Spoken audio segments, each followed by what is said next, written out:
ትናንት መቀሌ የነበሩት በኢትዮጵያ የአሜሪካ አምባሳደር ኤርቪን ማሲንጋ ዛሬ ጎንደር ገብተዋል። ትናንት መቀሌ የቀድሞ የትግራይ ጊዜያዊ አስተዳደር ፕሬዝዳንት ሌተናል ጀነራል ታደሰ ወረደ አምባሳደር ኤርቪን ማሲንጋ ጋር ሊያደርጉት የነበረው ውይይት የጸጥታ ኃይሎች ሌተናል ጀነራል ታደሰ ወረደ ላይ ባደረጉት እገዳ ምክንያት መሰረዙም ተዘግቧል። ታዲያ በዚህም ሁለቱ ወገኖች በስልክ ለመወያየት መገደዳቸውም ታውቋል። አምባሳደሩ ዛሬ በጎንደር ቆይታቸው ደግሞ የጎንደር ዩኒቨርሲቲ ሆስፒታልና የአሜሪካ ኮርነር ማዕከል የሚጎበኙ ሲሆን በትምህርት በጤናና በሁለትዮሽ ትብብሮች ዙሪያ ከከተማዋ ዩኒቨርሲቲ ከፍተኛ አመራሮች ጋር ይመክራሉ ተብሏል። ለወቅታዊና ፈጣን መረጃዎች እናት መረጃ በታሪክ ለመጀመሪያ ጊዜ የፕሬዝዳንት ዶናልድ ትራምፕ ፍርሚያ ያረፈበት አዲሱ $100 የብር ኖትም ይፋ ሆኗል። የአሜሪካ የገንዘብ ሚኒስተር ባሳለፉት 165 ዓመታት ውስጥ ታይቶ የማይታወቅ ታሪካዊ ውሳኔን በማስተላለፍ በስልጣን ላይ ያሉትን ፕሬዝዳንት ፍርሚያ በዶላር ኖት ላይ እንዲያርፍም አድርጓል። ይህ ታሪካዊ ለውጥ የተጀመረው በቅርቡ ይፋ በሆነው አዲሱ $100 ኖት ላይ ሲሆን ለውጡም ሀገሪቱ የምታከብረውን 250ኛ ዓመት የምስረታ በዓል ምክንያት በማድረግ የቀረበ ነውም ተብሏል። በአዲሱ $100 ኖት ላይ የፕሬዝዳንት ዶናልድ ትራምፕ ፍርሚያ ከገንዘብ ሚኒስተሩ ስኮት ቤንሰንት ፍርሚያ በላይ በጉልህ የተቀመጠ ሲሆን ይህም ቀደም ሲል የነበረውን የአሜሪካ ገንዘብ ያዥ ፍርሚያ ቦታ ሙሉ በሙሉም ተክቷል።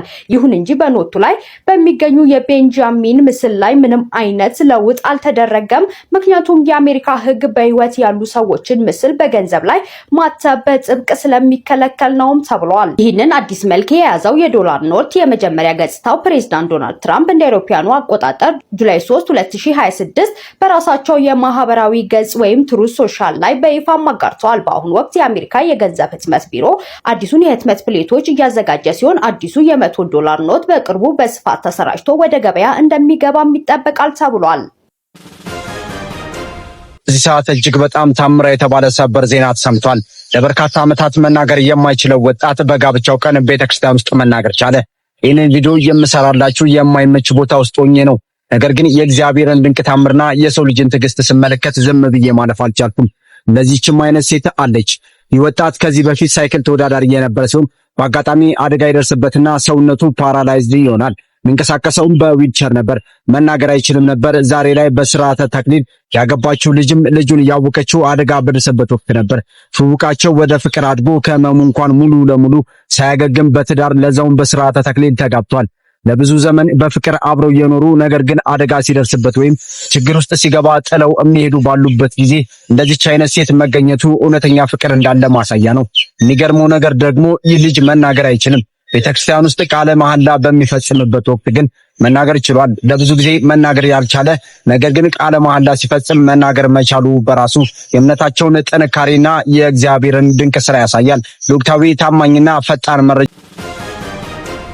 አዲስ መመሪያ ወጥቷል። ቤት ሰርቶ ያለ መከራየት አይቻልምም ተብሏል። ተከራዮችም ተጠንቀቁ። በአዲስ አበባ አዲስ መመሪያም ወጥቷል። ቤት ሰርቶ ወይም አድሶ ሳይጠቀሙበት ወይም ሳያከራዩ ለ6 ወራት ካስቀመጡ መንግስት ቢከራይ ሊያገኘው የሚችለውን ገቢ አስመልክቶ ግብር እንዲከፍሉ ይደረጋልም ብሏል። ቤት ሳያከራዩ ከ5 ዓመት በላይ ከቆዩ ዓመታዊ የንብረት ግብር ላይ 25% ጭማሪ ቅጣትም ያስቀጣልም ብሏል። አከራዮች ቤቴ ነው የፈለኩትን አደርጋለሁ ማለትም እንደማይችሉ ነው የተነገረው። የህግ ባለሙያዎችም በዚህ ላይ ቤት ለማግኘት ህዝቡ እየተቸገረ ቤት ዘግቶ ማስቀመጥ መብት አይደለም እያሉ ነው የሚገኙት። ቤታችሁን ዘግታችሁ ያስቀመጣችሁ አከራዮች ሰው ይኑርበትም ተብላችኋል። ይህን ቪዲዮ ቤታቸውን ዘግቶ ላስቀመጡት አከራዮች ወይም ቤት ላላቸው ሼር አድርጉላቸው። በዚህ ሰዓት በተሰማ መረጃ የአሜሪካው ከፍተኛ ባለስልጣን ከመቀሌ ወጥተው ጎንደር ገቡ። መረጃውን ኮፒ ሊንክ እያደረጋችሁ አዳምጡት። በኢትዮጵያ የዩናይትድ ስቴትስ ባለሙሉ ስልጣን አምባሳደር ኤርቪን ማሲንጋ ለይፋዊ የሥራ ጉብኝት ታሪካዊቷ የጎንደር ከተማ ገብተዋል። አምባሳደሩ ጎንደር ሲደርሱ የጎንደር ዩኒቨርሲቲ ፕሬዝዳንት ዶክተር አስራት አጽደዶና የጎንደር ከተማ ከንቲባ አቶ ቻላቸው ዳኛው እንዲሁም የዩኒቨርሲቲውና የከተማ አስተዳደሩ ከፍተኛ የሥራ ኃላፊዎች በተገኙበት ደማቅ አቀባበል ተደርጎላቸዋል።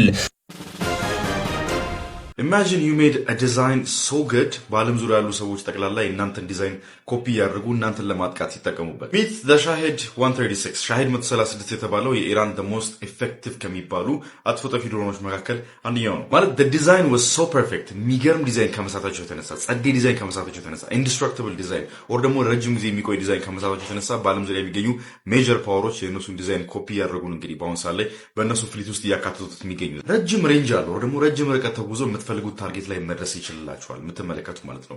አንዴ ከለቃችሁት በኋላ የእናንተ ቁጥጥር አያስፈልገውም። በተሞላለት ታርጌት መሰረት ሄዶ ያን ታርጌት ማጥቃት ነው ስራው። በጣም ፍሌክሲብል ነው። ከተለያዩ ሎንቺንግ እንትኖች ላይ መተኮስ ይችላል። ከተለያዩ ሎንቺንግ ፕላትፎርሞች ላይ መተኮስ ይችላል። እንደምትመለከቱት ከዚህ ከከባድ መኪና ላይ መተኮስ ይችላል። ቅድም እንዳሳያችሁ ከፒካፕ ላይ መተኮስ ይችላል።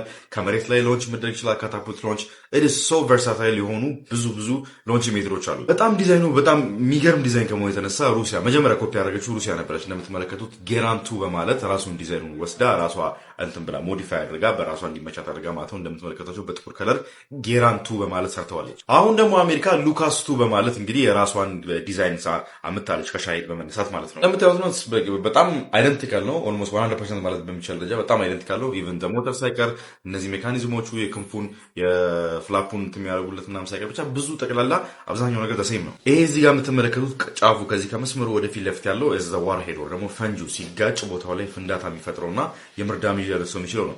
እሱ ፓርት እዚህ ጋር ተነግሯል። ይሄኛው የምትመለከቱት ማለት ነው ሌሊቱን በነበሩ ጥቃቶች ሌሊቱን አሜሪካ ስታረሳቸው በነበሩ ጥቃቶች ማለት ነው ይህ ድሮን ጥቅም ላይ ውሎ ነበረ። ኢራኖችም ይህን ድሮን መተው ለጣሉ ተናግሯል። ሉካስ የሚባለው ድሮን እንግዲህ በአሁኑ ሰዓት ላይ በኢራን ምድር ላይ መሬት ላይ ወድቆ ይገኛል። ውጊያቸው እንደቀጠለ ነው። ሁለቱም አላመኑትም እንጂ አሁንም ወደ ከስምምነታቸው ደግሞ ከተፈራረሟት ስምምነት በፊት ወደ ነበሯት ስቴት እየተመለሱ ነው የሚገኙት። እስቲ ሁለቱም ምን አቺቭ ለማድረግ እየሰሩ እንደሆነ አሁን ድረስ አልታወቀም። ምን አቺቭ ለማድረግ እየሰሩ እንደሆነ አዘወይስ አፕዴት ሲኖር መረጃዎች ሲወጡ ማሳወቃቸው ይሆናል። ፕላስ ምልክቷን የነካችሁ ቤተሰብ መሆናችሁ እንዳትረሱ። በትግራይ ከተሞች ያልተጠበቀው የፊሽካ ስልት እያነጋገረ ይገኛል። በትግራይ ክልል መቀለን ጨምሮ በተለያዩ ከተሞች ወጣቶች የአስገዳጅ ውትድርና አፈሳን ለመከላከል የዘየዱት እጅግ አስገራሚና አነጋጋሪ ነው የፊሽካ ጥሪ ስልት ከፍተኛ ትኩረት እየሳበም ይገኛል። የስፖርት ወይም የትራፊክ ፖሊስ ሳይሆን ወጣቶች እርስ በርስ ለመጠራራትና ራሳቸውን ከአስገዳጅ አፈሳ ለመከላከል የፊሽካ ድምፅን እንደ መገናኛ ዘዴ እየተጠቀሙበትም ይገኛል። የመጀመሪያው የፊሽካ ድምፅ የሚሰማው አፈሳ የሚያከናውኑት ታጣቂዎች ወደ አካባቢ መቃረባቸውን ለመጠቆም ነው። ድምፁ ሲሰማ ወጣቶች በፍጥነት ተሰባስበው ሰው በግድ እንዳይወሰድ ይከላከላሉ። ካልሆነም ከነዚህ አፋሾች ራሳቸውን ለመከላከልና ለማምለጥ እንደሚጠቀሙበትም እየተነገረ ይገኛል። በደቡብ አፍሪካ የጸረ ስደተኞች እንቅስቃሴ መሪ የነበረው ግለሰብ ተገደለ። በደቡብ አፍሪካ እየተካሄደ ባለው ጸረ አፍሪካውያን ስደተኞች እንቅስቃሴን ከሚመሩት መካከል አንዱ የሆነው አንዴሌ ሶጋንዳ ባልታወቀ ሁኔታ መገደሉ ሰምቷል። በሀገሪቱ የጸረ ስደተኞች እንቅስቃሴውን የበለጠ ሊያባብስ እንደሚችል ከፍተኛ ስጋትን ፈጥሯል። ህገወጥ የተባሉ አፍሪካውያን ስደተኞች ከደቡብ አፍሪካ እንዲባረሩ ባለፉት ወራት ከፍተኛ እንቅስቃሴ ሲያደርግ የነበረው ሶጋንዳ ማርች ኤንድ ማርች የተባለውን እንቅስቃሴ ከሚመሩት መካከል አንዱ እንደነበርም ይታወቃል። ጋውቴክ በሚባል አካባቢ የሚካሄደው የጸረ ስደተኞች እንቅስቃሴ መሪ ወይም አስተባባሪ እንደሆነ የሚነገርለት ግለሰቡ ባለፈው ሳምንት ከሚኖርበት ቤት አካባቢ ነበር በጥይት የተመታው።